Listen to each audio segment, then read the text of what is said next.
Assalamualaikum warahmatullahi wabarakatuh. Dewan Penguji yang terhormat, perkenalkan nama saya Saibatul Hamdi. Saya merupakan guru Madrasah Aliyah Swasta Sabilal Muhtadin, sekaligus merupakan mahasiswa PPG Daljab Kementerian Agama Batch 1 tahun 2025 LPTK UIN Sayyid Ali Rahmatullah Tulung Agung. Pada kesempatan ini saya akan menampilkan video pembelajaran materi Al-Quran Hadis kelas 11 semester genap. Materi pokoknya yaitu makanan yang halal dan juga baik. Terima kasih. Selamat menyaksikan.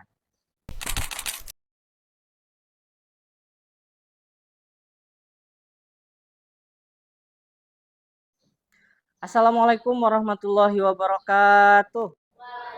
Waalaikumsalam warahmatullahi wabarakatuh. Apa kabar semuanya? Baik. Baik, alhamdulillah ya. Semoga semuanya dalam keadaan sehat, kemudian juga diberikan kemudahan dalam menuntut ilmu dan diberikan kelancaran dalam kegiatan pembelajaran kita pada pagi hari ini. Baik, sebelum kita memulai pembelajaran, coba masing-masing semuanya berdiri, kemudian mengecek meja dan kursinya, apakah ada yang tidak rapi atau ada sampah dan lain sebagainya. Coba tolong berdiri dulu, kemudian dirapikan, dilihat di sekitarnya ada sampah atau tidak. Oke, kalau sudah silahkan duduk kembali. Baik, nah pada kesempatan hari ini kita tentunya bisa bertemu kembali, bertatap muka untuk melaksanakan pembelajaran. Nah sebelum itu mari kita mulai pembelajaran kita pada pagi hari ini dengan sama-sama berdoa supaya apa yang kita pelajari bisa kita amalkan dan bisa menjadi ilmu yang bermanfaat untuk kita semua. Ketua kelas tolong dipimpin berdoa. Sebelum kita memulai pelajaran pada pagi hari ini, alangkah baiknya kita berdoa terlebih dahulu. Berdoa dimulai. Bismillahirrahmanirrahim. Allahumma khurujna min zulumatil wahmi wa akrimna binuril fahmi waftah lana. Baik, terima kasih. Kita tadi sudah berdoa. Ketua kelas, apakah hari ini ada yang tidak hadir? Tidak ada. Hadir semua ya? Ya. Alhamdulillah. Semoga bisa konsisten seperti ini. Dan kalaupun nanti kalian misalnya berhalangan hadir, sakit, dan lain sebagainya, tolong berkirim surat ya, supaya nanti tidak di alfa. Dan itu sangat berpengaruh terhadap kedisiplinan ataupun penilaian terhadap kerajinan kalian selama di madrasah. Baik, pada hari ini kita akan mempelajari materi yang berjudul makanan yang halal dan baik. Nah, tapi sebelum itu Bapak ingin mengingatkan kembali bahwa pada pertemuan sebelumnya kita sudah pernah membahas materi. Ada yang ingat materi tentang apa? Masih tentang apa? Etos kerja. Oke, etos kerja pribadi Muslim. Nah, jadi pada pertemuan sebelumnya kita sudah membahas terkait dengan etos kerja pribadi Muslim. Bagaimana seorang Muslim harus memiliki semangat atau etos kerja yang tinggi. Tetapi di samping itu kita juga tidak boleh melupakan yang namanya ibadah, kemudian juga bekerja dengan memperhatikan prinsip-prinsip keadilan, prinsip-prinsip integritas dan lain sebagainya. Sehingga apa yang kita hasilkan dari pekerjaan itu menjadi sesuatu yang halal dan juga baik. Nah, pada pertemuan kali ini tentu ada kaitannya dengan materi sebelumnya, yaitu ketika kita membicarakan tentang etos kerja yang baik, tentu akan menghasilkan sesuatu yang juga baik. Misalnya uang. Nah, dari uang itulah kita bisa membeli untuk keperluan atau kebutuhan kita, misalnya untuk membeli makanan. Makanan yang kita konsumsi itulah nantinya akan menjadi sesuatu yang bisa menjadikan kehidupan kita lebih baik dengan mengkonsumsi makanan yang halal, baik itu halal secara zatnya maupun halal secara memperolehnya, yaitu dengan etos kerja, dengan cara-cara yang dibenarkan dalam syariat Islam. Baik, sebelum Bapak memulai pembahasan kita, saya ingin tanya dulu nih beberapa pertanyaan yang terkait dengan materi kita pada pagi hari ini. Oke, silahkan disimak nih. Yang pertama, Apakah kalian mengetahui itu pengertian makanan halal dan juga baik? Ada yang tahu tidak? Ya, silahkan awal. Makanan yang halal itu adalah makanan yang diperbolehkan menurut hukum Islam, sedangkan makanan yang baik adalah makanan yang tidak berbahaya untuk kesehatan. Ada yang tahu tidak bagaimana cara mendeteksi makanan yang halal di zaman sekarang? Iya, silahkan Dira.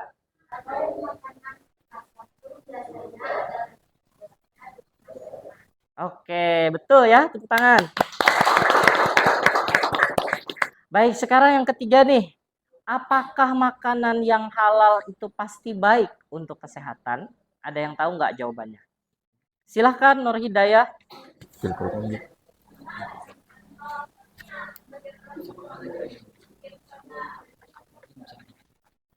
Oke. Oke, kita beri tepuk tangan. Oke, bagus sekali tadi ya. Tadi beberapa teman kalian sudah tahu nih tentang makanan halal dan juga baik. Nah, pada kesempatan ini nanti tujuan pembelajaran kita adalah setelah mempelajari materi ini nanti kalian diharapkan mampu menganalisis dan juga menyajikan kandungan dari Quran surah Al-Baqarah ayat 168 sampai 169 tentang makanan yang halal dan juga baik dan menganalisis hadis yang diriwayatkan oleh Imam Abu Daud dari Ma'di Karib tentang makanan yang diharamkan. Jadi nanti kalian akan membedah secara detail bagaimana itu konsep makanan yang halal dan baik serta makanan-makanan yang diharamkan. Baik, sebelum kita mulai, kita ada yel-yel nih yang biasanya kita gemakan kalau kita di kelas supaya semangat kita lebih membara. Kalau saya bilang kelas 11B, B-nya apa? Be smart, be nice, be friendly. Tepuk tangan. Baik, nanti kalian dalam pembelajaran ini akan menganalisis sebuah permasalahan yang berkaitan dengan ayat dan hadis tadi, yaitu berkaitan dengan makanan halal dan baik, kemudian juga makanan yang diharamkan. Nah, permasalahan atau problem ini sangat berkaitan dengan kehidupan kita sehari-hari. Bahkan permasalahan ini baru-baru saja terjadi dan diberitakan di stasiun televisi yang terkait dengan ada beberapa produk yang mendapat atau punya label halal, tetapi di dalamnya ada zat atau sesuatu yang haram. Nah, ini sangat menarik. Nah, ini ada video berita, silahkan kalian tonton terlebih dahulu.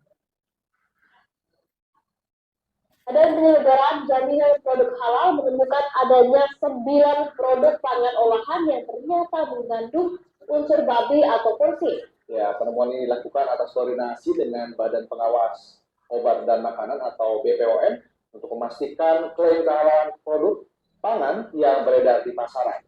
Badan Penyelenggara Jaminan Produk Halal atau BPJPH bersama Badan Pengawas Obat dan Makanan BPOM mengumumkan sebanyak 9 produk pangan olahan yang mengandung unsur babi namun tidak dicantumkan dalam kemasan. 9 produk pangan olahan tersebut diketahui tidak memenuhi syarat, bahkan tidak halal setelah dilakukan pembuktian melalui rangkaian pengujian di laboratorium untuk parameter uji DNA dan peptida spesifik porsin. Baik, ya itu tadi ya. Jadi ada kasus di negara kita, di Indonesia, ada produk yang beredar di pasaran, beredar secara luas, tapi sebetulnya dia mengandung bahan-bahan yang haram, seperti babi. Tapi itu tidak dicantumkan di kemasan. Nah, ini sangat berbahaya. Kenapa? Karena mayoritas penduduk di negara kita adalah muslim yang harus memperhatikan kehalalan dari suatu produk. Nah, ini sangat penting. Nah, jadi pada kesempatan ini kalian nanti akan membahas lebih dalam terkait dengan persoalan ini, kemudian menganalisanya menggunakan ayat dan juga hadis yang kita pelajari pada kesempatan ini. Nanti kalian akan saya bagi dalam beberapa kelompok. Baik, ini kelompok diskusi ya, jadi nanti kalian silahkan berkumpul dengan masing-masing kelompok yang sudah tertera namanya di depan. Baik, semuanya sudah duduk di kelompoknya masing-masing ya. Nah, setelah ini saya akan membagikan lembar kerja yang akan kalian kerjakan untuk berdiskusi terkait dengan persoalan yang sudah ditampilkan tadi mengenai makanan yang halal dan juga baik. Silahkan dilihat lembar kerjanya, diamati pertanyaannya, dan yang paling penting kalian perhatikan petunjuk ya, petunjuknya di awal itu bagaimana cara menjawabnya. Nah, nanti kalian saya beri waktu selama 20 menit untuk menelaah lembar kerja tersebut, kemudian mengaitkan dengan problem yang sudah tadi kita tampilkan dengan ayat Al-Qur'an dan hadis yang kita pelajari, yaitu Quran surah Al-Baqarah 168 sampai 169 dan hadis yang diriwayatkan oleh Imam Abu Daud. Ya, silakan.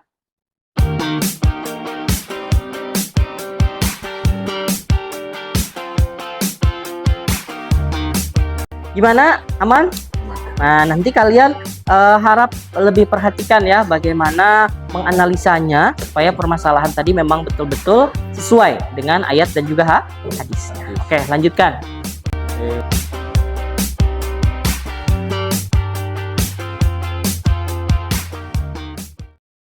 Baik, sudah selesai diskusinya? Sudah ya? Sudah ketemu jawabannya? Sudah, oke, bagus. Nah, sekarang setelah kalian selesai, kita akan masuk ke sesi berikutnya, yaitu presentasi hasilnya. Jadi, apa yang sudah kalian diskusikan, kalian bicarakan dengan teman sekelompoknya, nanti akan dipresentasikan di depan. Presentasinya berurutan ya, mulai dari kelompok pertama, kedua, ketiga, dan seterusnya. Baik, langsung saja kita mulai dari kelompok 1 ya, kelompoknya Nabil dan kawan-kawan, dipersilahkan. Beri tepuk tangan dulu. Assalamualaikum warahmatullahi wabarakatuh. Waalaikumsalam warahmatullahi wabarakatuh. Kami dari kelompok 1, dari saya Nabil Stullah, dan di sebelah saya Awan Najidan, Muminatul Rahmah, dan juga Fitri Aulia. Kami akan menyampaikan presentasi kami tentang makanan halal. Saya akan menjawab pertanyaan pertama, yaitu mengapa penting memperhatikan status halal dan baik dalam makanan biar modern menurut perspektif Al-Quran dan hadis yang kamu pelajari. Jawabannya adalah memperhatikan status halal dan baik dalam makanan biar modern sangat penting menurut perspektif Al-Quran dan hadis. Karena tantangan dalam memilih makanan semakin kompleks. Dalam Quran surah Al-Baqarah ayat 168, Allah memerintahkan untuk memakan yang halal dan thayyib. Artinya selain sah. Kedua, berkaitan dengan permasalahan utama yang dibahas pada pelajaran ini, apa dampak yang dihasilkan ketika banyak makanan yang berlabel halal namun haram berbeda di pasaran? Jawabannya ialah dampak dari banyaknya makanan berlabel halal padahal sebenarnya haram di pasaran. Yang ketiga, bagaimana solusi syar'i terhadap masalah tersebut? Jawabannya, solusi syar'i terhadap masalah beredarnya makanan berlabel halal namun sebenarnya haram mencakup beberapa langkah penting. Pertama, memperkuat ketakwaan hidup.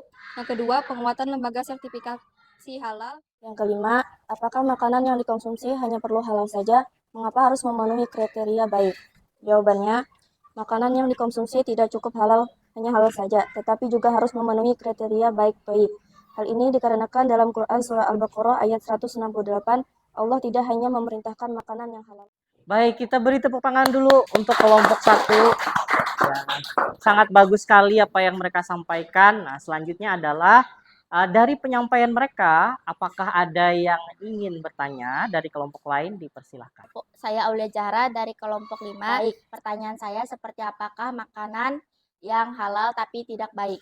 Baik, terima kasih pertanyaannya Aulia. Sekarang silakan kelompok 1 untuk menjawab. Baik, mohon saya ingin jawab pertanyaan dari saudari Aulia Zahra. Jadi contoh makanan yang halal tapi tidak baik itu adalah ketika makanan itu secara syariat statusnya halal, baik dari zatnya, cara memperolehnya maupun cara menyembelihnya jika itu adalah karena hewan ternak. Tapi oke, tepuk tangan. Baik, selanjutnya apakah ada lagi yang bertanya? Dipersilahkan. Jim, saya juga ingin bertanya kepada kelompok 1, masih terkait dengan pertanyaan Aulia tadi. Kalau misal makanan itu halal, namun kita tidak suka sampai bikin muntah, tapi kita harus tetap makan makanan tersebut karena menjadi obat. Bagaimana hukumnya? Baik, bagus sekali tadi pertanyaan dari Nur Hidayah. Sekarang silakan kelompok 1 menjawab. baik, saya akan menanggapi pertanyaan dari Nur Hidayah.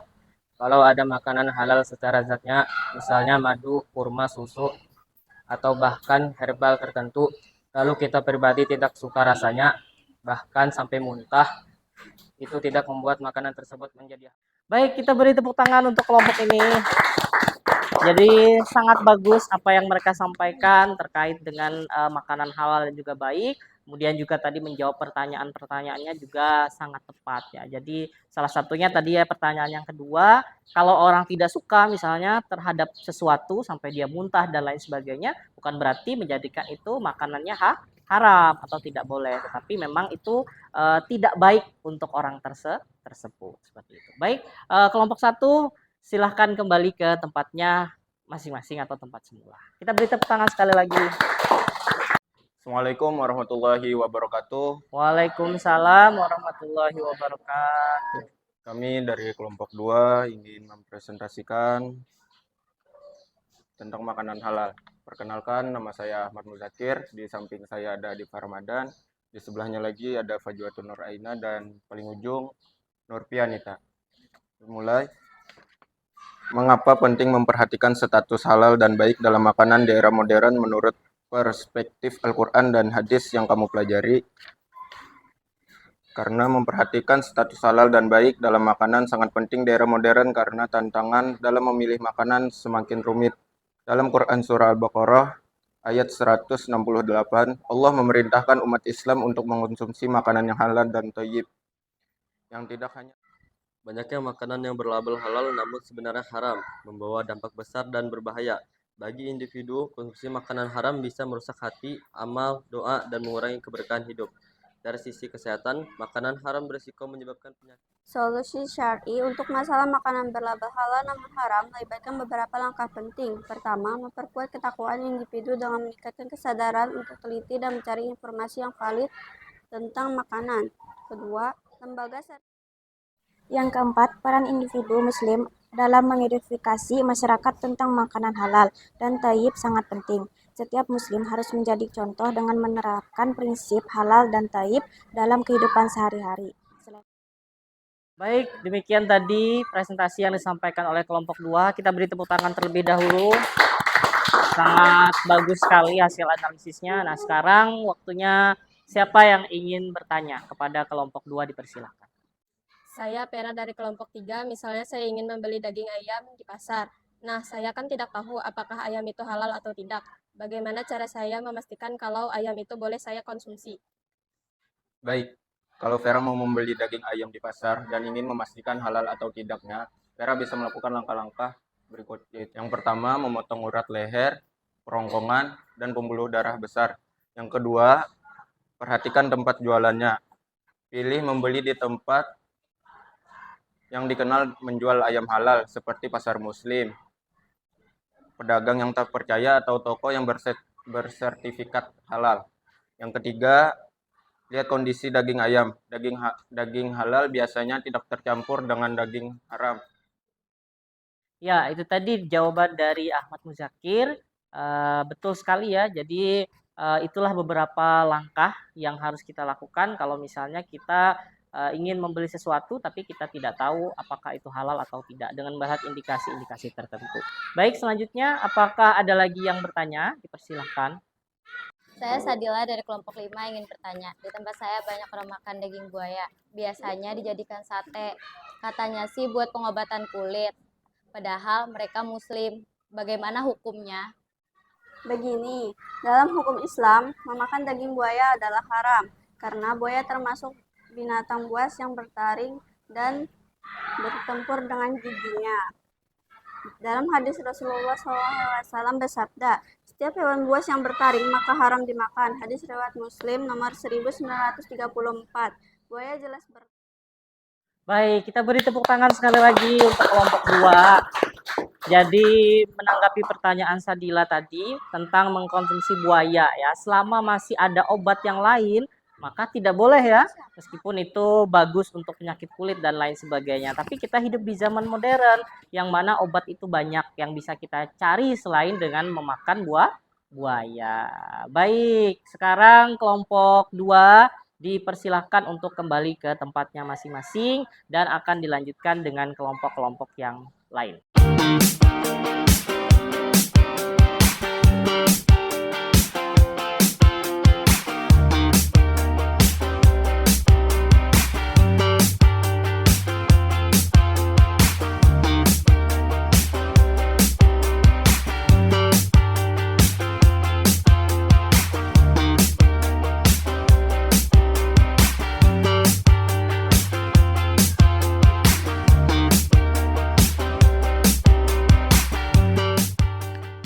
Baik, demikian tadi kalian sudah menyaksikan masing-masing dari kelompok sudah mempresentasikan dengan baik terkait dengan konsep makanan halal dan juga baik yang terdapat di dalam Quran Surah Al-Baqarah ayat 168 sampai 169 dan juga dalam hadis yang diriwayatkan oleh Imam Abu Dawud. Jadi kesimpulannya yang pertama adalah bahwa makanan itu halal dilihat dari zatnya dan juga cara memperolehnya. Kemudian yang kedua adalah makanan itu harus baik, yaitu diantaranya tidak berbahaya, kemudian bermanfaat, tidak menjijikan, dan yang pasti makanan itu bersih. Nah itulah syarat-syarat bagaimana makanan itu bisa menjadi halal dan juga baik. Dan terkait dengan persoalan tadi juga sudah diselesaikan. Nah, jadi bagaimana dengan makanan yang selama ini beredar di masyarakat tapi sebetulnya mengandung hal-hal yang haram? Nah, tinggal bagaimana peran kita sebagai konsumen untuk lebih selektif dalam memilih makanan. Begitu juga dibantu dengan lembaga pemerintah, lembaga penjaminan halal dan lain sebagainya supaya lebih perhatian terhadap barang-barang yang beredar di masyarakat kita agar bisa terhindar dari produk-produk yang tidak halal, terutama produk-produk yang memang jelas keharamannya seperti daging babi dan lain sebagainya. Nah, jadi dalam kehidupan sehari-hari saya harapkan kalian juga harap berhati-hati ya dalam membeli, kemudian juga melihat dulu label halalnya ada atau tidak ada. Baik, sampailah kita di penghujung pembelajaran kita. Nah, untuk mengetahui apakah kalian tadi sudah menyerap dengan baik materi kita pada hari ini yang sudah kita diskusikan bersama tadi, maka Bapak punya kuis untuk kalian jawab. Nanti setiap kelompok akan mendapat jatah 1 pertanyaan acak. Jadi nanti akan saya sediakan 5 pertanyaan yang dibuka secara acak. Nanti setiap kelompok memilih pertanyaan apa yang mereka dapatkan. Dan kalian harus menjawabnya, waktu menjawabnya adalah selama 30 detik. Bisa dimengerti? Bisa. Baik, kelompok 1, silahkan dipilih mau kotak nomor berapa? Nomor 2. Oke, kita buka ya. Nomor 2, waktu menjawabnya 30 detik. Silahkan dibaca dulu sejenak, kemudian langsung dijawab. Oke, kita buka. Silahkan. Jawabannya adalah saya. Oke, betul. Tepuk tangan.